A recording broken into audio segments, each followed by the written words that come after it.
आपल्या समोर एक एक नाव येतं बघा. जय हिंदचा आपण जेव्हा विचार करतो, उच्चार करतो, तेव्हा आपल्याला नेताजी सुभाषचंद्र बोस आठवतात. आणि जेव्हा आपण जय महाराष्ट्र असं म्हणतो तेव्हा आपल्याला बाळासाहेब ठाकरे आठवतात. या दोन्ही महापुरुषाची आज जयंती.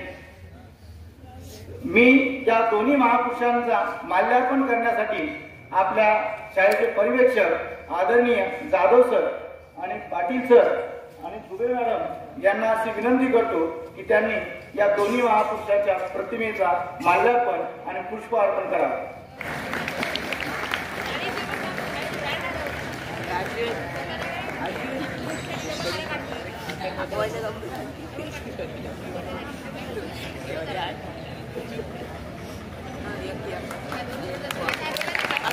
विद्यार्थी मित्रांनो, आज नेताजी सुभाषचंद्र बोस यांची 128वी जयंती आहे आणि बाळासाहेब ठाकरे यांची 99वी जयंती आहे. या प्रथमतः या दोन्ही महापुरुषांना मी अभिवादन करतो आणि यांच्या कार्याचा थोडक्यात आपण परिचय घेऊ. सर्वप्रथम नेताजी सुभाषचंद्र बोस यांचा जन्म 23 जानेवारी 1897 ला ओरिसा राज्यातील कटक या ठिकाणी झाला होता.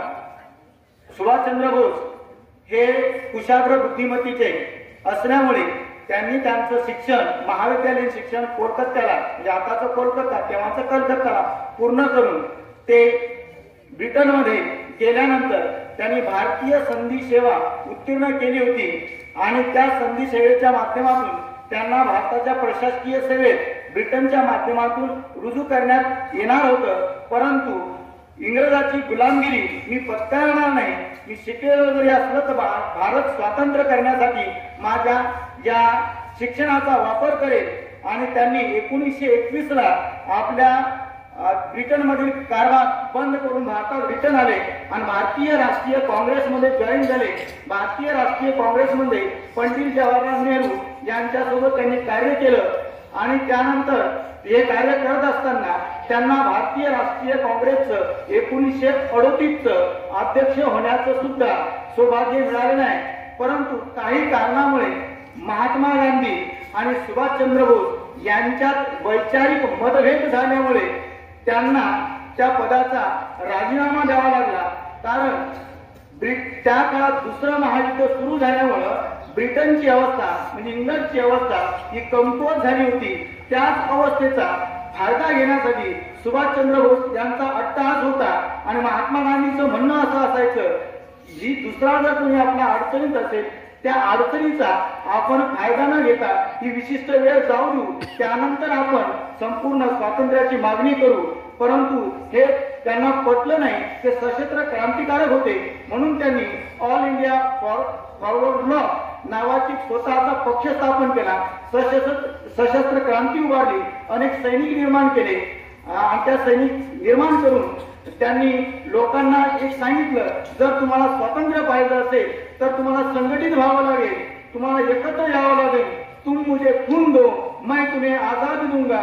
या वाक्यानं त्या तरुणांमध्ये क्रांतीची ज्वाला पसरली आणि सर्व लोक संघटित व्हायला लागले. याच गोष्टीचा विचार करून त्यांनी अंदमान आणि निकोबार मध्ये एक स्वतःचं शासन देखील चालू केलं होतं. परंतु त्या काळात सुभाषचंद्र बोस यांना नजरकैदेत देखील राहावं लागलं होतं. कारण ब्रिटिशांनी त्यांना सांगितलं होतं की तुमचं जे वर्तन आहे ते देशद्रोही आहे, ते या प्रकारचं दिसतं, म्हणून तुम्हाला या ठिकाणी नजरकैदेत ठेवण्यात येत आहे. जवळपास त्यांना 11 वेळा कैदेत जावं लागलं होतं. याच मग संधीचा दुसऱ्या महायुद्धात अडचणीत आलेल्या ब्रिटनच्या संधीचा, ब्रिटनच्या परिस्थितीचा फायदा घेण्यासाठी त्यांनी जर्मनी, जपान, इटली या देशाच्या राष्ट्रप्रमुखाशी संपर्क साधून आपला भारत देश कसा स्वातंत्र्य करता येईल अशा प्रकारचे बरेचसे प्रयत्न केलेले आहेत. म्हणून त्या काळात एक त्यांची जी वाक्य होतं ते तरुण जे बोलायचे ते वाक्य तुम्हाला या ठिकाणी सांगतोय.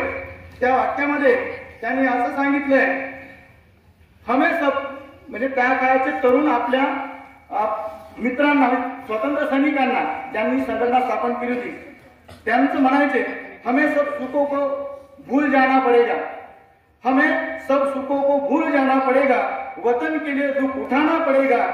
ऐ आजाद हिंदी, ऐ आजाद हिंदी, उठो कमर बांधो, वतन लूट रहा है, बचाना पड़ेगा, हुक्म नेताजी का बजाना पड़ेगा, हुक्म नेताजी का बजाना पड़ेगा अशा माध्यमातून ते तरुणांना सशस्त्रपणे जागृत करायचे, संघटित करायचे.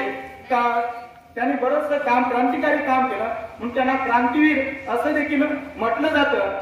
आणि एक वेळ 1945 मध्ये एक विमान अपघातात त्याचा मृत्यू झाला असं सांगण्यात येतं.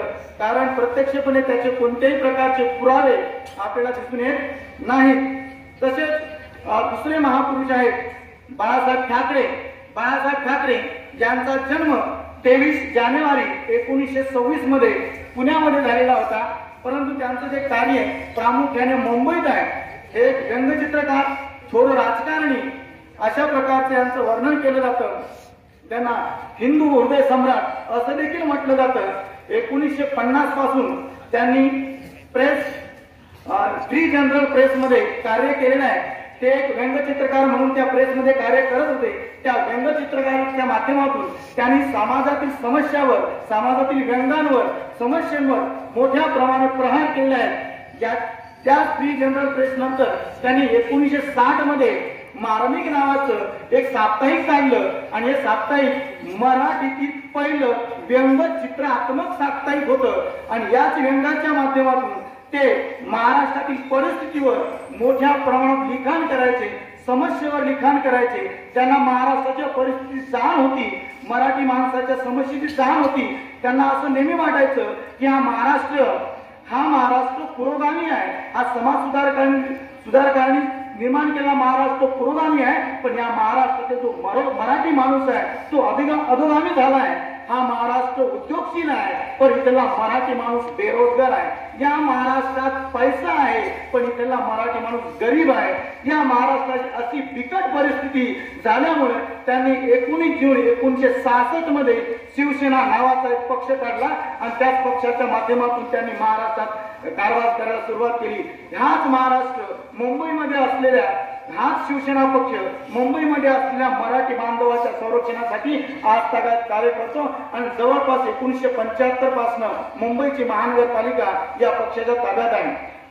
कारण तिथल्या मराठी माणसाला संरक्षण देण्याचं काम या बाळासाहेब ठाकरेच्या विचारसरणीनं सामनाच्या माध्यमातून, मार्मिकच्या माध्यमातून केलेलं आहे. हाच शिवसेना नावाचा पक्ष युती सरकारच्या काळापासून म्हणजे 1996 पासून हा सक्रिय राजकारण महाराष्ट्राच्या राजकारणात आलेला आहे, सत्तेत आलेला आहे. त्यांनी 96 मध्ये मनोहर जोशी हे पहिले मुख्यमंत्री शिवसेना पक्षाचे त्यांनी दिले. त्याच वेळेस त्यांनी नारायण राणे, नंतर उद्धव बाळासाहेब ठाकरे आणि एकनाथजी शिंदे असे 4 मुख्यमंत्री या पक्षाने महाराष्ट्रात दिले.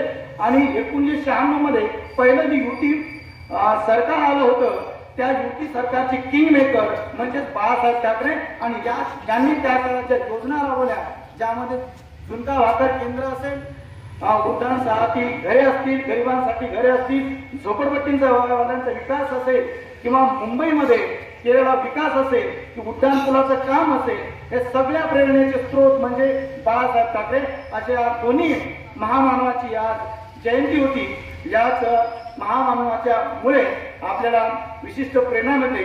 एवढे बोलून मी माझे 2 शब्द संपवितो. जय हिंद, जय महाराष्ट्र. जय हिंद, जय महाराष्ट्र.